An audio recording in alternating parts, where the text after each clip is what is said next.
नमस्कार दोस्तों, सनातन रहस्य में आप सभी का स्वागत है। तो आज मैं आप सभी को द्रौपदी स्वयंवर की कथा सुनाऊंगी। ध्यानपूर्वक सुने। स्वयंवर सभा में अनेक देशों के राजा, महाराजा एवं राजकुमार पधारे हुए थे। एक ओर श्री कृष्ण अपने बड़े भाई बलराम तथा गणमान्य यदुवंशियों के साथ विराजमान थे। वहाँ वे ब्राह्मणों की पंक्ति में जाकर बैठ गए। कुछ ही देर में राजकुमारी द्रौपदी हाथ में वरमाला लिए अपने भाई धृष्टद्युम्न के साथ उस सभा में पहुंची। धृष्टद्युम्न ने सभा को संबोधित करते हुए कहा, हे विभिन्न देश से पधारे राजा, महाराजाओं एवं अन्य गणमान्य जनों, इस मंडप में बने स्तंभ के ऊपर बने हुए उस घूमते हुए यंत्र पर ध्यान दीजिए। उस यंत्र में एक मछली लटकी हुई है तथा यंत्र के साथ घूम रही है। आपको स्तंभ के नीचे रखे हुए तैल पात्र में मछली के प्रतिबिंब को देखते हुए बाण चलाकर मछली की आँख को निशाना बनाना है। मछली की आँख में सफल निशाना लगाने वाले से मेरी बहन द्रौपदी का विवाह होगा। एक के बाद एक सभी राजा, महाराजा एवं राजकुमारों ने मछली पर निशाना साधने का प्रयास किया, किंतु सफलता हाथ न लगी और वे कांतिहीन होकर अपने स्थान में लौट आए। इन असफल लोगों में जरासंध, शल्य, शिशुपाल तथा दुर्योधन, दुशासन आदि कौरव भी सम्मिलित थे। कौरवों के असफल होने पर दुर्योधन के परम मित्र कर्ण ने मछली को निशाना बनाने के लिए धनुष उठाया, किंतु उन्हें देखकर द्रौपदी बोल उठी, यह सूत पुत्र है, इसलिए मैं इसका वर्णन नहीं कर सकती। द्रौपदी के वचनों को सुनकर कर्ण ने लज्जित होकर धनुष्वान रख दिया। उसके पश्चात ब्राह्मणों की पंक्ति से उठकर अर्जुन ने निशाना लगाने के लिए धनुष उठा लिया। एक ब्राह्मण को राजकुमारी के स्वयंवर के लिए उद्धत देख वहां उपस्थित जनों को अत्यंत आश्चर्य हुआ, किंतु ब्राह्मणों के क्षत्रियों से अधिक श्रेष्ठ होने के कारण से उन्हें कोई रोक ना सका। अर्जुन ने तैल पात्र में मछली के प्रतिबिंब को देखते हुए एक ही बाण से मछली की आँख को भेद दिया। द्रौपदी ने आगे बढ़कर अर्जुन के गले में वरमाला डाल दिया। एक ब्राह्मण के गले में द्रौपदी को वरमाला डालते देख समस्त क्षत्रिय राजा, महाराजा एवं राजकुमारों ने क्रोधित होकर अर्जुन पर आक्रमण कर दिया। अर्जुन की सहायता के लिए शेष पांडव भी आ गए और पांडवों तथा क्षत्रिय राजाओं में घमासान युद्ध होने लगा। श्री कृष्ण ने अर्जुन को पहले ही पहचान लिया था, इसलिए उन्होंने बीच बचाव करके युद्ध को शांत करा दिया। दुर्योधन ने भी अनुमान लगा लिया कि निशाना लगाने वाला अर्जुन ही रहा होगा और उसका साथ देने वाले शेष पांडव रहे होंगे। वारणावत के लाक्षागृह से पांडवों के बच निकलने पर उसे अत्यंत आश्चर्य होने लगा। पांडव द्रौपदी को साथ लेकर वहां पहुँचे जहां वे अपनी माता कुंती के साथ निवास कर रहे थे। द्वार से ही अर्जुन ने पुकार कर अपनी माता से कहा, माते, आज हम लोग आपके लिए एक अद्भुत भिक्षा लेकर आए हैं। उस पर कुंती ने भीतर से ही कहा, पुत्रों, तुम लोग आपस में मिल बांटकर उसका उपभोग कर लो। बाद में यह ज्ञात होने पर कि भिक्षा वधू के रूप में है, कुंती को अत्यंत पश्चाताप हुआ, किंतु माता के वचनों को सत्य सिद्ध करने के लिए द्रौपदी ने पांचों पांडवों को पति के रूप में स्वीकार कर लिया। पांडवों के द्रौपदी को साथ लेकर अपने निवास पर पहुंचने के कुछ काल पश्चात उनके पीछे पीछे कृष्ण भी वहां पर आ पहुँचे। कृष्ण ने अपनी बुआ कुंती के चरण स्पर्श करके आशीर्वाद प्राप्त किया और सभी पांडवों से गले मिले। औपचारिकताएं पूर्ण होने के पश्चात युधिष्ठिर ने कृष्ण से पूछा, हे द्वारिकाधीश, आपने हमारे इस अज्ञातवास में हमें पहचान कैसे लिया? कृष्ण ने उत्तर दिया, भीम और अर्जुन के पराक्रम को देखने के पश्चात भला मैं आप लोगों को कैसे ना पहचानता। सभी से भेंट मुलाकात करके कृष्ण वहाँ से अपनी नगरी द्वारिका चले गए। फिर पांचों भाइयों ने भिक्षावृत्ति से भोजन सामग्री एकत्रित किया और उसे लाकर माता कुंती के सामने रख दिया।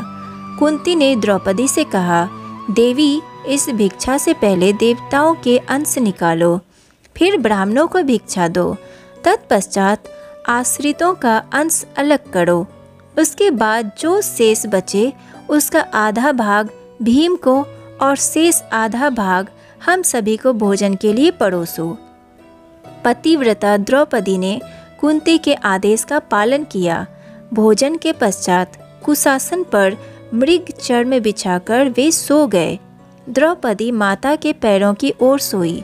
द्रौपदी के स्वयंवर के समय दुर्योधन के साथ ही साथ द्रुपद, धृष्टद्युम्न एवं अनेक अन्य लोगों को संदेह हो गया था कि वे ब्राह्मण पांडव ही हैं। उनकी परीक्षा करने के लिए द्रुपद ने धृष्टद्युम्न को भेजकर उन्हें अपने राजप्रासाद में बुलवा लिया।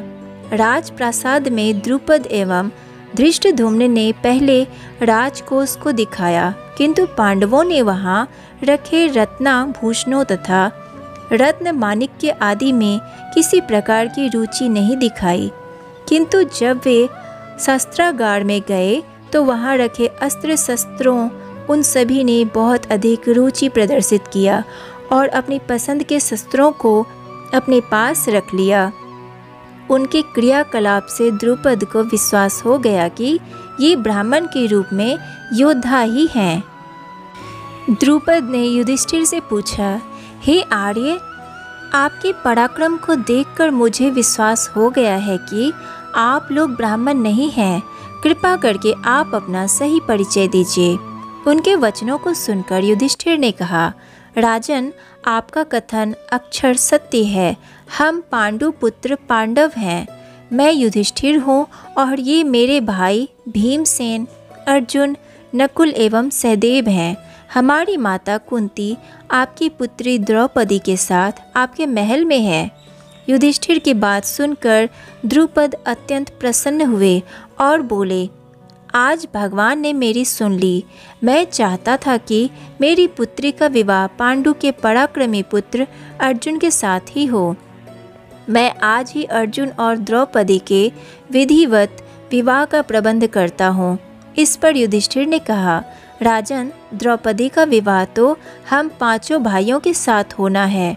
यह सुनकर द्रुपद आश्चर्यचकित हो गए और बोले, यह कैसे संभव है? एक पुरुष की अनेक पत्नियां अवश्य हो सकती हैं, किंतु एक स्त्री के 5 पति हो, ऐसा तो न कभी देखा गया है और न सुना ही गया है। युधिष्ठिर ने कहा, राजन, ना तो मैं कभी मिथ्या भाषण करता हूँ और ना ही कोई कार्य धर्म या शास्त्र के विरुद्ध करता हूँ। हमारी माता ने हम सभी भाइयों को द्रौपदी का उपभोग करने का आदेश दिया है और मैं माता की आज्ञा की अवहेलना कदापि नहीं कर सकता।